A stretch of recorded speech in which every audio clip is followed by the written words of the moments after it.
So here's the project for the day.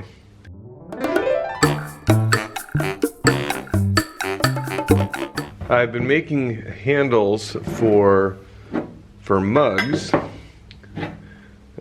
This was a little glaze drip experiment to cover the screw head. I actually don't like it one bit, but these are kind of the example cups I've been kicking around and using. And one thing I noticed right away is I'll pour my coffee in one of these to try it for the day, and late morning my coffee needs to be rewarmed, and I can't put these in the microwave. These have embedded wires into the walls, and this one has a screw in the handle. So no good, no bueno for something that's going to need to go in the microwave, at least for my daily use. So what I don't put in the microwave ever, to my knowledge, is a pitcher. So this would be a good candidate for a handle, and in this case I've opted for these lugs to be a little thinner.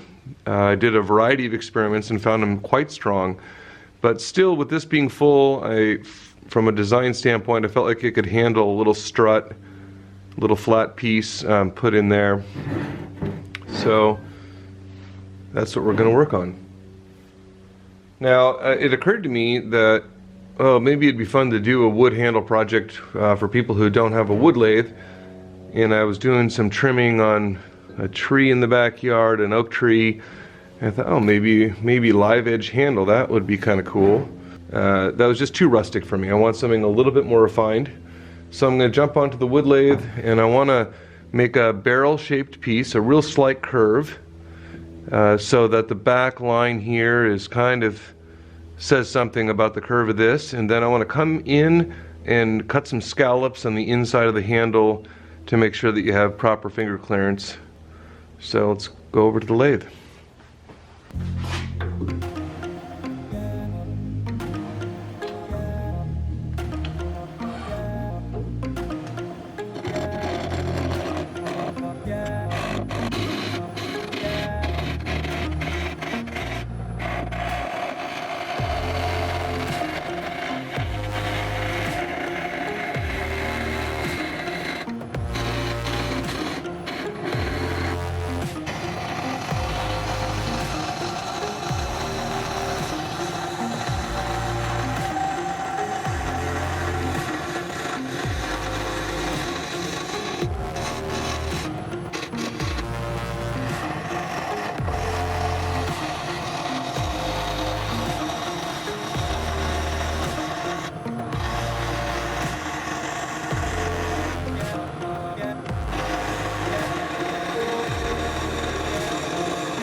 So that's about the profile I want. Now I need to come back, sand out any little chatter marks, and smooth the profile down. We'll take it off the lathe, and we'll start working on the fitment to the pitcher.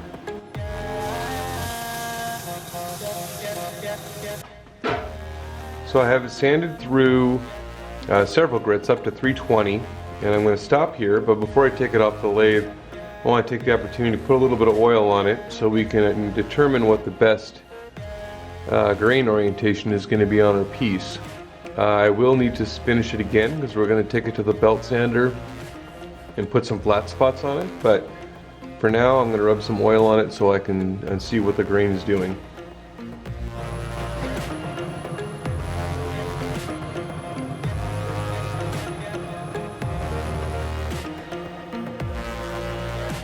Well, let me get it off and we'll take a look.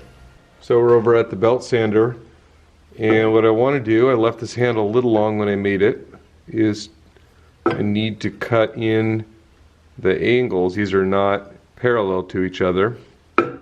So I'll use the belt sander to cut in these angles, and we'll get it to where it'll fit.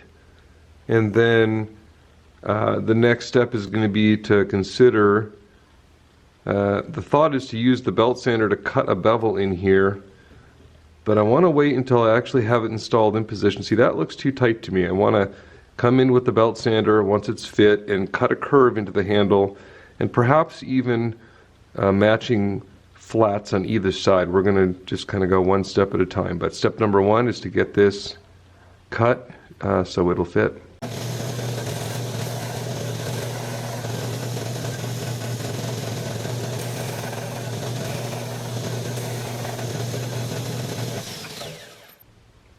So this is what I want as the back, and it would be helpful to have a line on here reminding me where the back of this is.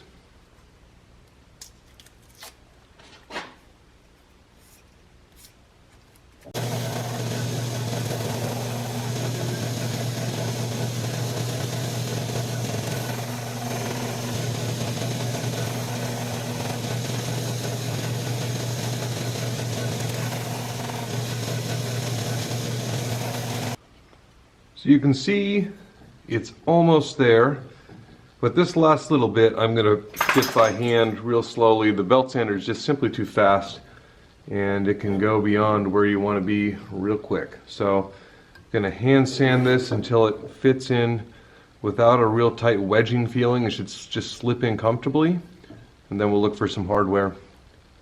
And I am going to still consider putting that bevel in right there.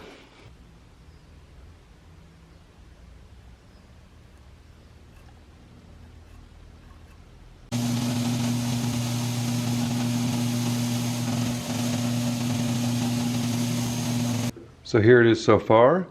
Got the curve set, and now I'm going to look to just feel how it feels in the hands, and not quite sure how much I'm going to take off these corners, but I want to come in and cut in a secondary curve so it just feels better in the hands without being too thick and too sharp of an edge. So here's what we have so far. I've roughed in some facets on the side, and then of course we still have the curve that we initially cut. And I think I'm happy with this. I'm not going to leave the sharp edges. I'm going to come back. That's why I'm at the spindle sander now. I'm going to work down any sharp edges. I'm going to resand the whole thing. There are a couple little voids in the wood. It's one of the I guess downsides to working with burl, or one of the realities, but I'll do a little pour filling before final finish. But before I do that, after feeling it, I like how it feels in the hand. I like to soften these edges, but I think I'm going to come in and do one more divot right here to kind of help facilitate your top finger. It's fairly comfortable now. I just think it might look right, and then I'm going to blend all the sharp edges off, and I'll come back to you. I just thought I'd show you real quick. I just put the divot in for the top finger. So that's what it looks like before I blend off all the sharp edges. So here it is after sanding. Taking it up to the finest grit I thought was necessary. It's got a nice smooth feel to it. So now the next step is to get some oil on it. And I'm using a butcher block oil.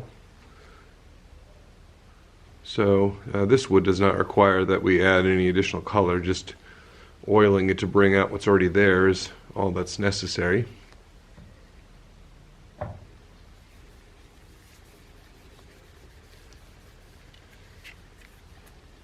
I'll let that soak in, wipe off the excess, and I'll do this 2 or 3 times this afternoon till it seems as though it's got enough on it. I think that's going to look really good.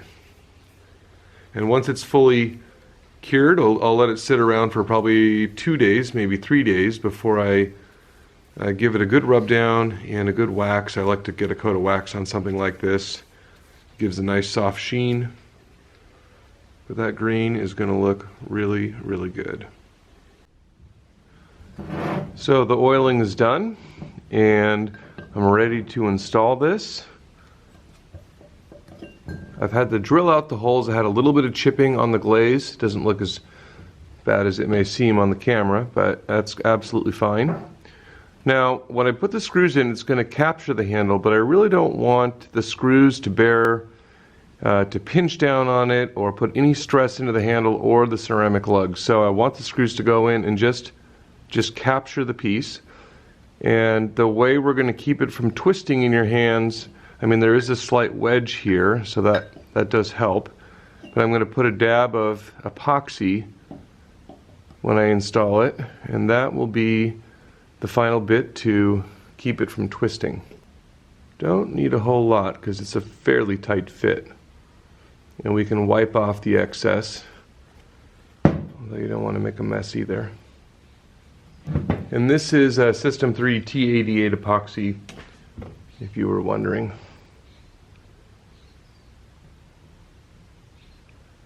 So, like that. Now just drill some holes. I'm gonna drill and put in the top screw, and then drill and put in the bottom screw rather than drilling them both at the same time. And I'm going to be using these are a Craig pocket screw, fine thread.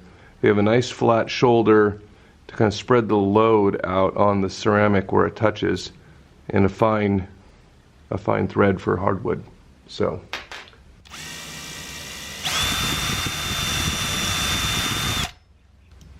don't need much, just want to get it going. So what I need to do now is mix up a tiny bit of auto body filler, and I'm going to use this to fill the holes in the screws, after which I will give them a sanding and then a paint job with nail polish. Use black shiny nail polish, but I need to get rid of the square drive hole that's in the screw right now. So such a tiny amount. I don't really, even this amount of activator is probably too much.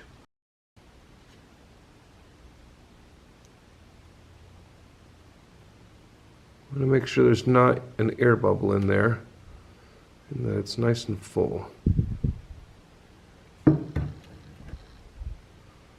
We'll let that harden, I'll give it a sanding, and then we get to paint. Okay, so the body filler is dried. Now I just need to carefully sand this off before we give it a quick paint job.